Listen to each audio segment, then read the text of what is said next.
Oke, assalamualaikum warahmatullahi wabarakatuh. Halo everyone, balik lagi sama aku dan Yuliadi di Sharing Akuntansi. Hari ini kita bakal bahas inventory lagi nih. Tapi kali ini video part 3 ya. Video part 3 akan bahas pengaruh metode atau asumsi harga arus perolehan inventory terhadap pajak dan laporan keuangan. Kita kan sudah belajar tentang metode harga arus perolehan inventory, ada metode FIFO, LIFO, dan rata-rata. Nah dari itu menghasilkan perbedaan jumlah dalam penghitungannya. Maka dari itu akan terdapat perbedaan pada laporan laba rugi. Oke, kita langsung ke contohnya. Nah, di sini ada tiga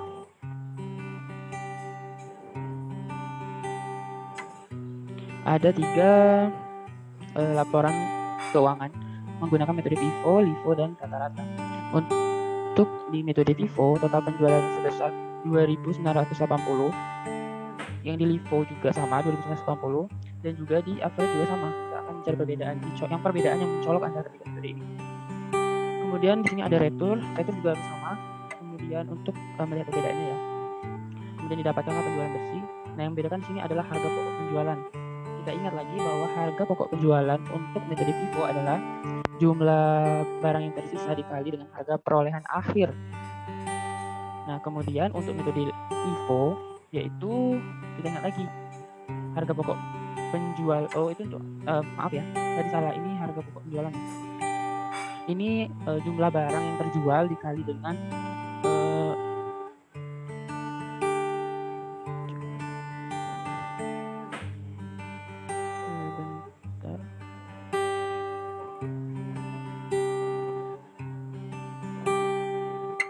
Oke, maaf, sedikit kita tes.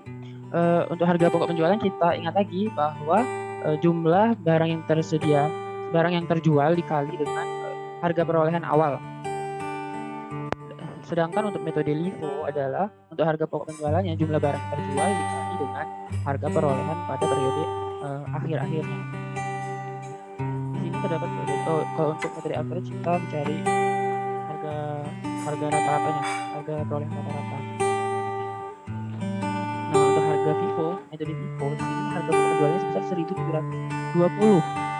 Nah, sedangkan metode LIFO di sini adalah 1.860. Oh iya, metode LIFO ini tidak diperkenankan oleh IFRS untuk dipergunakan ya, karena tidak informasi yang diberikan tidak relevan.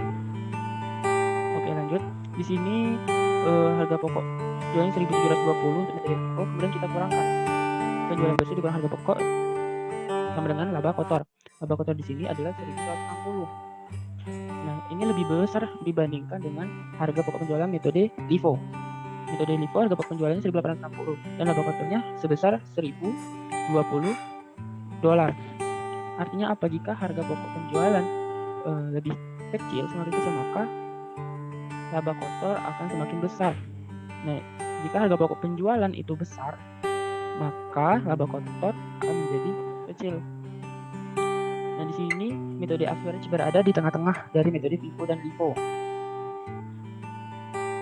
Kita bisa lihat dia di sini 1.116, lebih besar daripada metode LIFO dan lebih kecil dari metode FIFO. Kemudian kita lanjut. Nah, ada keuntungan dari penggunaan 3 metode di atas. Nah, saat dia untuk metode FIFO, saat dia terjadi inflasi,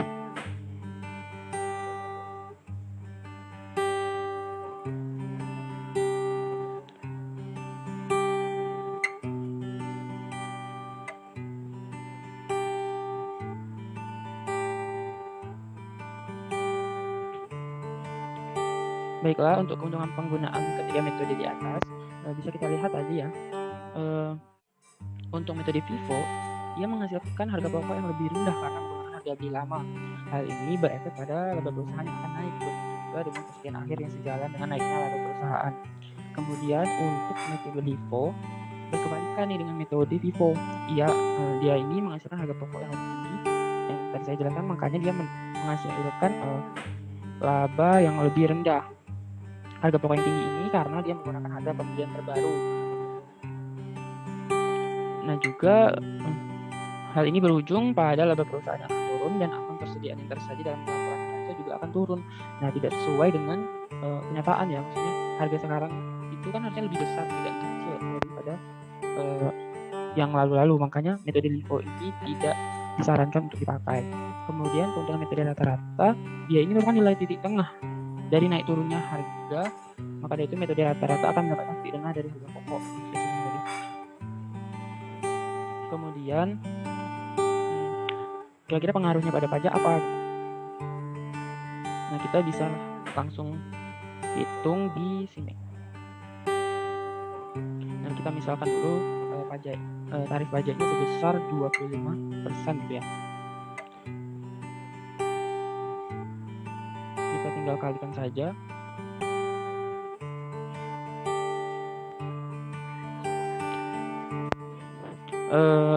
Tarifnya pajak pajaknya 25% ya, berarti kita kalikan 25% kita kali dengan laba kotor. Kali nilainya.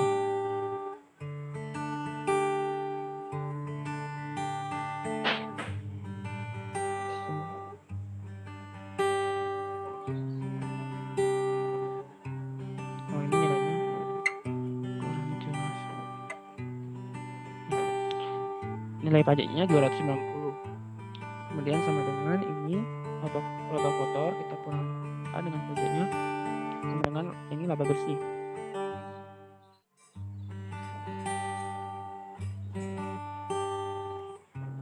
Kita bandingkan dengan metode LIFO. Ini di dalam bisa dihitung. Tarifnya 25% dikali dengan laba kotornya sebesar 255 dan laba kotornya sama dengan ini dikurang 765. Kemudian kalau untuk metode rata-rata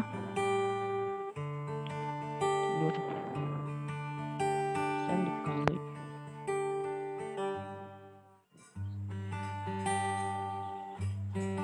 279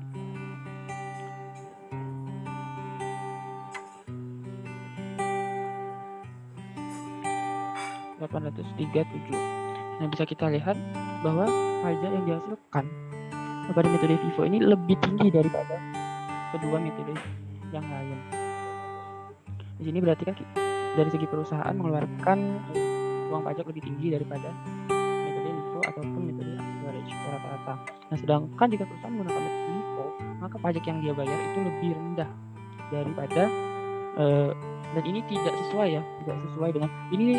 Laporan ini menggunakan data yang sama dengan 3 metode yang berbeda, jadi tidak sesuai dengan kondisi saat periode laporan ini dibuat.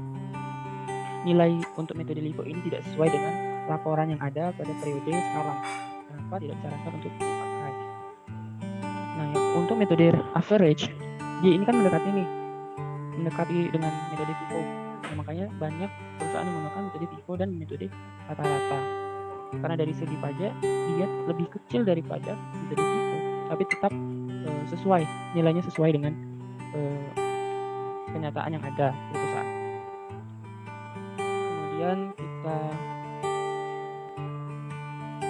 lanjut ke konsisten dalam menggunakan asumsi. Itu penting ya. Kenapa? Kalau misalnya kita menggonta-ganti, kita tahun kemarin menggunakan metode FIFO, kemudian sekarang kita menggunakan metode rata-rata, maka kita tidak bisa membandingkan atau meng-compare laporan laba rugi kita dari tahun ke tahun. Maka itu perlu dilakukan konsistensi dalam pencatatan menggunakan metodenya.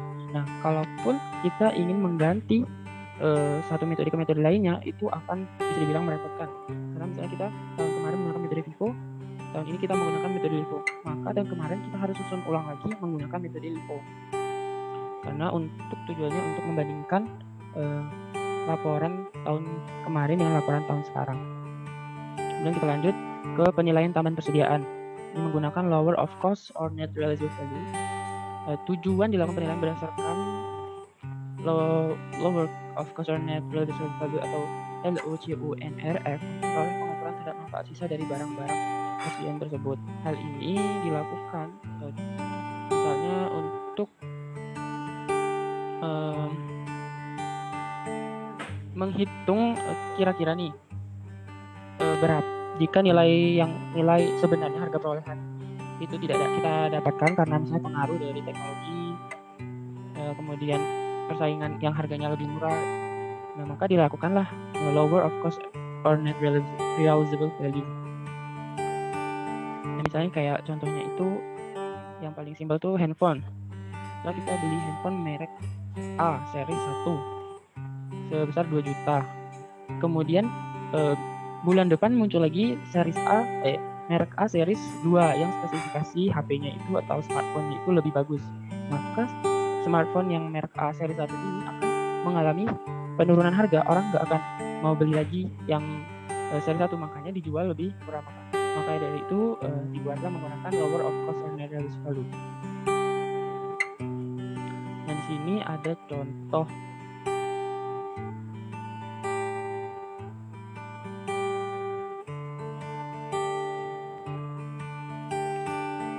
PT Stick memiliki data persediaan dengan berbagai jenis produk yang dimilikinya. Data persediaan dijelaskan sebagai berikut. Di sini ada produk minuman botol, kemudian biaya pengganti, batas atas, batas bawah, harga pokok, harga pasar.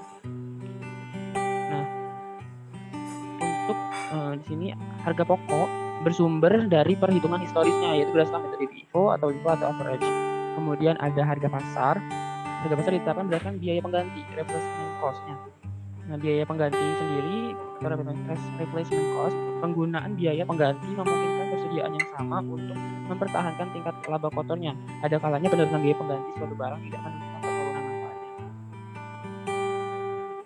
Kemudian ada dua jenis biaya pengganti sendiri, yaitu net realizable value atau RRV, batas atas, dan juga floor atau batas bawah.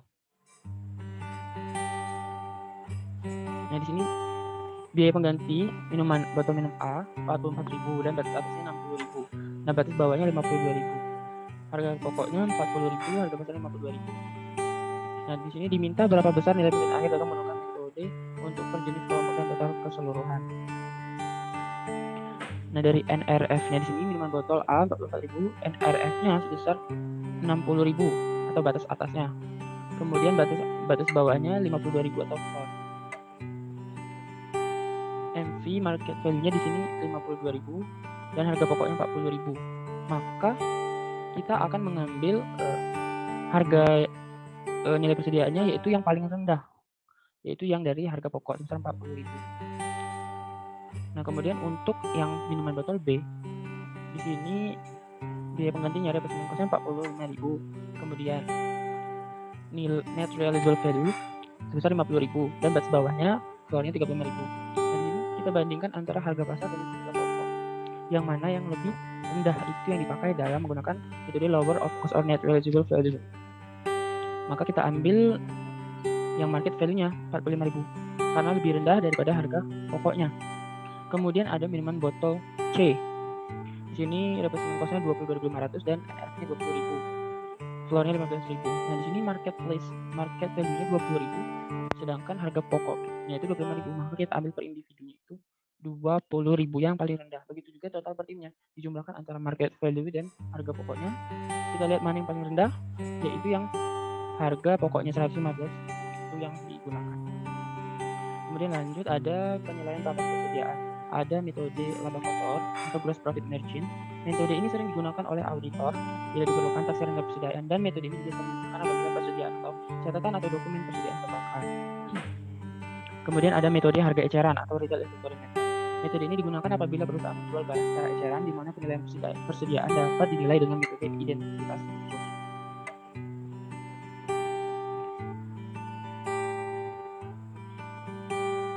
Nah, hal-hal yang perlu diperhatikan dalam metode laba kotor yaitu persediaan awal ditambah pembelian adalah keseluruhan persediaan yang akan dicatat atau dipertanggungjawabkan. kemudian barang atau persediaan yang masih ada di dalam gudang atau yang belum laku terjual, kemudian barang yang tersedia untuk dijual dikurang harga pokok penjualan, itu sama dengan persediaan akhir. Kemudian untuk metode harga eceran ini dan persediaan akhir tanpa adanya markup dan nah, untuk contoh-contohnya akan ada di video part 4 ya. Thank you, see you in the next video. Jangan lupa like, comment, share, dan jika ada pertanyaan silahkan tanya di kolom komentar. Saya mohon maaf jika ada kekurangan dalam pembuatan video kali ini. Saya akhiri. Wassalamualaikum warahmatullahi wabarakatuh.